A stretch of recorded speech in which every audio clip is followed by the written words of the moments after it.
This is a short story about a woman who was involved in 3 of the world's biggest ship disasters and lived to tell about them. Violet Jessop was born in Argentina to Irish immigrant parents in 1887. She was the oldest of 9 children, of whom 6 survived. The dark hand of death came looking for her at an early age when she contracted what the doctors said was a fatal case of tuberculosis. But death was not prepared for the fight that it would have with Violet Jessop. She recovered and went on to give the middle finger to that sickle-wielding fiend for years to come.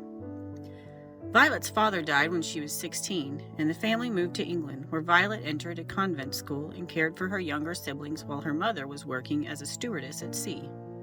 When her mother became ill, she followed her footsteps into what would become one of the most unbelievable stories of cheating death since George Washington. In 1911, Violet joined the White Star Line aboard the RMS Olympic.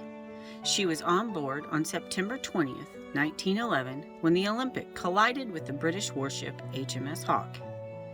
Despite the damage, the ship was able to make it back to port without sinking and with no fatalities.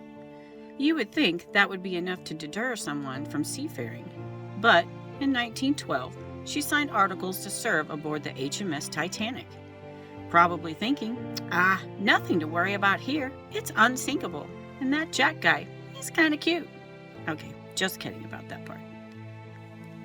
But on April 14th, 1912, that ship of dreams struck an iceberg and sank into the abyss of the deep, dark sea, but not before Violet was loaded onto lifeboat number 16, with the baby of a stranger in her arms. Thankfully, they were rescued by the Carpathia before any survivor-type decisions had to be made, and while she sat on the deck of that ship, with the baby in her arms, a woman, probably hopefully the mother, abruptly retrieved the baby, and without a word, ran away. And that baby was Thomas Edison. Okay, it wasn't really, just fooling. By this time, you'd think she'd have had her fill of this sea business, but yet again, she took a job on another ship, the HMHS Britannic. You'd have thought any employer looking at her resume would have maybe thought twice about hiring her as a crew member. But it was World War I, and the Britannic had been converted into a hospital ship. This time, her ship didn't even last an hour at sea before an explosion rocked it, killing 30 out of the 1,066 passengers. While the Britannic was sinking, Violet and other passengers were nearly killed by the ship's propellers that were still turning and sucking lifeboats under the stern. She jumped out of the lifeboat to avoid the propellers and struck her head, cracking her skull. But yet again, death was no match for Violet Jessop. Someone get this girl some workers' comp, or a lottery ticket.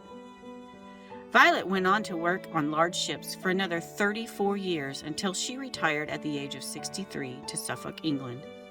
She was depicted in several Hollywood films about each of these disasters, including the 1997 blockbuster Titanic, involving a stewardess named Lucy, who was told to wear her life jacket in order to convince passengers to do the same. But death waits for no man forever, and at the age of 83, she died of congestive heart failure, leaving behind her memoirs of her incredible years of service.